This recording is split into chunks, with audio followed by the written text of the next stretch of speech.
আসসালামু আলাইকুম। তো বেশ কিছুদিন যাবত হচ্ছে আমি একটা গরু লালন পালন করতেছি। আমাদের পুরাতন গরুর একটা ঘরে। তো ওইখানে হচ্ছে গরুটা লালন পালন করার ক্ষেত্রে আমাদের বেশ কিছু সমস্যার সম্মুখীন হইতে হইতেছে। যেহেতু হচ্ছে আমরা গরুর তেমন কোনো পরিকল্পিত খামার করি নাই। এজন্য হচ্ছে আমাদের বেশ কিছু ঝামেলার ভিতর দিয়ে হচ্ছে গরুটা আমরা আসলে ওইভাবে লালন পালন করতেছি। আর গরুটার বয়স আমাদের এখানে প্রায় ৩ মাস প্লাস হয়ে গেছে। ৩ মাস ধরে হচ্ছে এখানে লালন পালন করা হইতেছে আরকি। আর গরুর ঘরের নিচে হচ্ছে অনেক আগে থেকে হচ্ছে আমাদের ইট বিছানো ছিল। তো ইটের উপর হচ্ছে গরুটা থাকতে অনেকটাই প্রবলেম হইতেছিল। তো আমরা এখন পর্যন্ত কোনো ম্যাট ইউজ করি নাই। যেহেতু আমাদের ঘরটা এখান থেকে পরিবর্তন করে ফেলা হবে। এজন্য হচ্ছে আমরা তেমন কোনো কিছু এখানে আসলে এভাবে করতেছি না। আর গরুর ঘরের অবস্থা আপনারা সেটা দেখতেই পারতেছেন যে চতুর সাইডে একদম ফাঁকা একটা অবস্থা। যদিও ভেন্টিলেশন খুব ভালো হয়। তারপরে চতুর সাইডে কোনো বেড়া-টেরা কিচ্ছুই নাই বললেই চলে। তো আমাদের গরুটা হচ্ছে এখান থেকে তেমন একটা বের করা হয় না। ওর হচ্ছে গোসল-টোসল যা প্রয়োজন থাকে সবকিছু হচ্ছে আমরা এখানেই করার চেষ্টা করি সবসময়ই। আর নিচে যেহেতু আমাদের আসলে ওইভাবে ফ্লোর করা নাই, তারপর হচ্ছে ওইভাবে হচ্ছে কাজবাজগুলো আমরা মোটামুটিভাবে চালাই নিতেছি আরকি। হ্যাঁ, তো এখন হচ্ছে আমাদের যাবতীয় কাজবাজগুলো হচ্ছে কমপ্লিট করে এখান থেকে বেরোনোর চেষ্টা করব ইনশাআল্লাহ। আর যেহেতু হচ্ছে গরুর ঘরে আজকে আমাদের অনেক পরিমাণে কাজ রয়েছে, এজন্য হচ্ছে আমাদের সকাল হচ্ছে গরুর ঘরে আমরা চলে আসলাম। তো আসার পর হচ্ছে মশারিটা আমি এখানে তুলে দিতেছিলাম। যদিও আমাদের গরুর ঘরে আগেই বললাম যে এমনি বেড়া-গোড়া কিছু নাই বললেই চলে। মানে একটা পরিত্যক্ত ঘরে হচ্ছে আমরা গরু লালন পালন করতেছি। যদিও এই ঘরটা কোনো একটা সময় গরুর ঘরই ছিল। আর গরুর ঘরে হচ্ছে আমরা সবসময় হচ্ছে মশারি এভাবে দিয়েই রাখি। যাতে করে হচ্ছে মাছি-টাছিটা একটু ভিতরে কম ঢুকে। আর প্রচুর পরিমাণে মাছি বর্তমান অবস্থা খুবই বাজে অবস্থা। আর কিছুদিন পরে হচ্ছে মশার উপদ্রব তো আরো বেশি বাইরে যাবে। তো এছাড়া হচ্ছে আমাদের গরু যেহেতু কম মানে একটা গরু হচ্ছে আমরা লালন পালন করতেছি। এজন্য হচ্ছে আমাদের তেমন কোনো প্রবলেম হচ্ছে না মশা-মাছি ঠেকাইতে আরকি। তো এখন হচ্ছে আমাদের মশারিগুলো খুব সুন্দরভাবে হচ্ছে তুলে নেব। যাতে করে হচ্ছে আমি ভিতরের কাজগুলো খুব সুন্দরভাবে সম্পন্ন করতে পারি ইনশাআল্লাহ। আর আরেকটা কথা আপনাদের জানায় রাখি সেটা হচ্ছে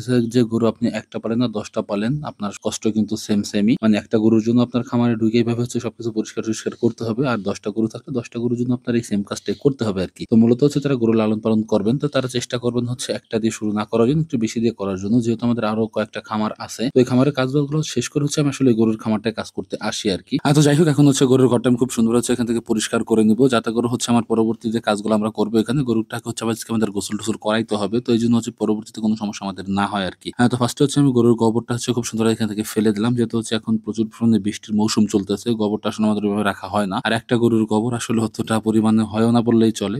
পরিমাণ কিছু গোবর হয় যেটা হচ্ছে আমাদের টুকিটাকি উঠান-টুঠান নেপার কাজে ব্যবহার করা হয়। আর বাদবাকি গোবরটা হচ্ছে আমরা এখান থেকে ফেলেই দেই মেক্সিমাম টাইমে। তখন যে গরুটাকে খুব সুন্দর করে হচ্ছে আমি একটু উঠায় নিতেছিলাম যাতে করে হচ্ছে গোসল-টোসল করাইতে আমার তেমন কোনো প্যারা না খাওয়া লাগে। আর আরেকটা বিষয় আমি হচ্ছে ভিতরে ঢুকে আমি দেখতেছিলাম সেটা হইতেছে যে টাকারের ভিতরে বেশ কিছুদিন যাবত হচ্ছে অনেকগুলো পানি জমা হয়েছিল। যেহেতু খড় এখানে ভিজায় খাওয়ানো হয় ৩ থেকে ৪ দিন পরই হচ্ছে ভিতর থেকে একটা ব্যাড স্মেল চলে আসে। তো এইজন্য পানিটা হচ্ছে খুব সুন্দর এখান থেকে আমি তুলে নিতেছিলাম যাতে করে হচ্ছে ভিতরটা একবারে খুব সুন্দরভাবে হচ্ছে ক্লিন করতে পারি আরকি। আর আমাদের বেশিরভাগ সময় হচ্ছে খড়টা ভেজাই খাওয়ানো হয় গরুকে। যেহেতু হচ্ছে আমাদের চপার মেশিন এখন পর্যন্ত আমাদের নেওয়া হয় নাই। খড় কাটার মতো তেমন কোনো ব্যবস্থা নাই বললেই চলে। এইজন্য হচ্ছে মেক্সিমাম টাইম হচ্ছে আমরা খড়টা একটু ভিজায় গরুকে খাওয়ানোর চেষ্টা করি। এতে করে খাবারটা অনেকটাই ভালো খায়। এখন হচ্ছে তাগারের ভিতরের অংশটা আমাদের পরিষ্কার করা শেষ। এখন হচ্ছে আমি পানি নেওয়ার জন্য চলে আসছি। যেহেতু হচ্ছে গরুটাকে আমাদের গোসল করাইতে হবে। গরুটার হচ্ছে পেছনের অবস্থা খুবই বাজে একটা অবস্থা হয়ে রইছে। কয়েকদিন যাবত হচ্ছে গোসল করানো হইতেছে না ওরে। তো এইজন্য হচ্ছে গোবর-টোবর দিয়ে পুরো শরীরে একবার একটু মাখায় ফেলাইছে। মানে একবার শুকাই গেছে। খুব বাজে একটা অবস্থা হয়ে গেছে আরকি। তো ওই অবস্থা যদি হচ্ছে আমরা ডইলে পরিষ্কার করার চেষ্টা করি তাহলে অনেক ক্ষেত্রেই হচ্ছে দেখা গেছে চামড়া-টামড়ার উপরে যে পশমটা থাকে ওটা উঠে যাইতে পারে বা চুইলে-টুইলে যাইতে পারে আরকি। তো আমি পানি ভিজাই দেখতেছিলাম যে তাতেও আমি উঠাইতে পারতেছিলাম না। মানে এমন একটা অবস্থা মানে এত পরিমাণে শক্ত হইছে। এইজন্য হচ্ছে আমি ফার্স্টে চিন্তা করলাম যে পানি দিয়ে একটু ভিজায় রাখি। এরপর আস্তে করে হচ্ছে ডইলে উঠানোর চেষ্টা করব আরকি গোবর যেগুলো লাইগা আছে ওর শরীরে। আর গোবর এত পরিমাণে লাইগা রইছে কি বলব ৩ থেকে ৪ দিন যদি এই অবস্থা হয়, যদি গরু যে ১ সপ্তাহ গরু নাওয়ানো না হয় আরকি মানে গোসল-টোসল ১ সপ্তাহ না করানো হয় তাহলে কি বাজে একটা অবস্থা হয়ে যাবে গরুর। এটা আসলে কি বলব। তো যাই হোক এখন হচ্ছে আমাদের গরু তো এখান থেকে বের করা হয় না বললেই চলে। সবসময় আমাদের এখানেই বাঁধা থাকে। এইজন্য হচ্ছে আমরা এখান থেকেই গরুটা পরিষ্কার-টরিষ্কার করি বা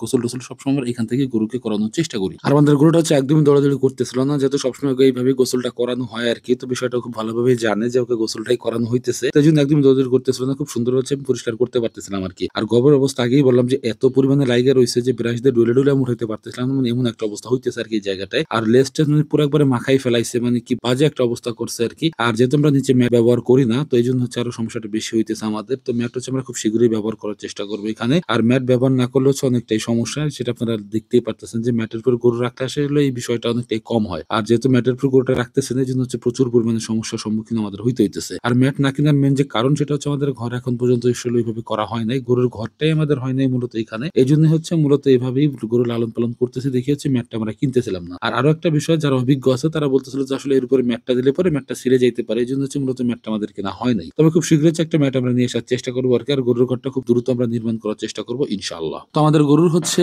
ডলাডলি শেষ। এখন হচ্ছে আমাদের গরুটাকে খুব সুন্দরভাবে হচ্ছে পরিষ্কার করে নিতে হবে। একদম লাল অবস্থা হয়ে গেছে আরকি। যেহেতু হচ্ছে ডইলা পরিষ্কার করা লাগছে। আর এত পরিমাণে আটকে ছিল আরকি ময়লাগুলা। যেটা পরিষ্কার করতে আমাদের খুব প্যারা খাওয়া লাগছে আজকে আরকি। আর গরুর ঘরে যেহেতু আমাদের বললাম যে পরিকল্পিত না, এজন্য হচ্ছে নিচে অনেকটাই পানি জমা জমা হয়ে যাইতেছিল। এটার উপর হচ্ছে গরুর ঘর আসলে এভাবেই দেওয়া হইতো। মানে ছোটবেলায় আমরা দেখছি যে মেক্সিমাম যে গরুর ঘরগুলো মূলত ভাবে হইতো আরকি। মানে যারা গরু লালন পালন করতো মেক্সিমাম জায়গায় হচ্ছে এইভাবে হচ্ছে ইট বিছাই হচ্ছে গরুটা তারা লালন পালন করতো ওইভাবে আরকি। তো এখন হচ্ছে আমাদের গরুটাকে গোসল-টোসল করানো হয়ে গেছে। এখন হচ্ছে ওইভাবে হচ্ছে আমরা রেখে দিব। আর আরো একটা বিষয় আমাদের করতে হবে সেটা হচ্ছে ঘাসটা আমাদের এখনই দিয়ে চলে যাইতে হবে আরকি। যেহেতু আমার কাজের আরো ঝামেলা আছে। বেশ কয়েকটা কাজ আমাদের আজকে পড়ে রয়েছে অন্যান্য খামারে। এজন্য হচ্ছে আমি ফার্স্টে হচ্ছে ঘাসটা ওকে দিয়ে চলে যাবো আমাদের মুরগির খামার এবং কয়লের খামারে কাজগুলা করার জন্য আরকি। আর ঘাসের জমি হচ্ছে আমাদের খুব বেশি একটা দূরে না, খুব কাছে হওয়াতে হচ্ছে আমাদের অনেকটাই সমস্যার সম্মুখীন হইতে হয় না আরকি। বৃষ্টি হোক, ঝড় হোক, যাই হোক আরকি ঘাস আমরা যেকোনো সময় হচ্ছে আমরা কেটে নিয়ে আসতে পারি। ঘাস আনতে আমাদের অ্যারাউন্ড প্রায় ৩ থেকে ৪ মিনিট সময় লাগে। মানে একদম পাশেই হচ্ছে আমাদের ঘাসের ব্যবস্থা করা আছে গরুর জন্য। শুধুমাত্র হচ্ছে গরুর ঘরটা আমাদের এখন পর্যন্ত করা হয় নাই। আর গরুটা হচ্ছে আমাদের এখন পর্যন্ত বাড়ানো হয় না ওইভাবে আরকি। তবে ইনশাআল্লাহ আমরা খুব শীঘ্রই হচ্ছে গরুর ঘরটাও করে দেব এবং গরু আমরা বাড়ানোর চেষ্টা করব আমাদের খামারে। আর ঘাসটা হচ্ছে আমি আলামভাবেই হচ্ছে মেক্সিমাম টাইম এভাবে দিয়ে দেওয়ার চেষ্টা করি। তো কাটতে হচ্ছে অনেকটাই ঝামেলা। আমাদের বটি-টটি বা দাটা দিয়ে হচ্ছে ঘাসটা কাটা লাগে। অনেকটাই প্রবলেম হয় আরকি আমাদের। তো যাই হোক, অপরিকল্পিত গরুর খামারে আমরা গরু লালন পালন করতেছি। আজকে আর খুব বেশি একটা কথা বাড়াবো না। আমাদের ভিডিও আজকে এই পর্যন্তই। আল্লাহ তাআলা যেন আমাদের খামার এবং কৃষিতে বরকত দান করুন। ধন্যবাদ সবাইকে। আসসালামু আলাইকুম।